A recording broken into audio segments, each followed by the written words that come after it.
As Paris continues to mourn the deaths of those killed in the Charlie Hebdo attack, it brings up questions surrounding freedom of speech. What is acceptable and what is not? Classic example from the Supreme Court is you can't stand up in a crowded theater and yell fire, even if you think it's your right to say the word. I feel like freedom of speech is something that should be expressed, and you really should have the freedom to say just about anything. I feel like with freedom of speech, that's what it says, freedom of speech. I feel like we should be able to say anything we want as long as it's not endangering somebody or putting their life in harm. But as the attacks prove, certain things that are said can be offensive to different people. The spectrum or continuum where you have ultimate free speech, total free speech on one end and total censorship on the other.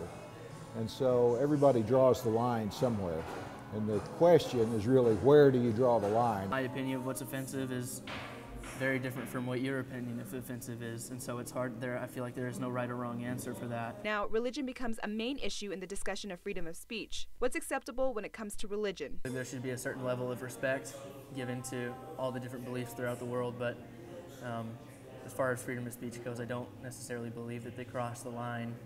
I feel like if I want to bring a Bible to school, I can, and I feel like if somebody else wants to get down on their knees and pray to Allah, that's great too, just as long as we're not forcing anybody else to do what we think. For Say What, I'm Jeannie Nguyen reporting.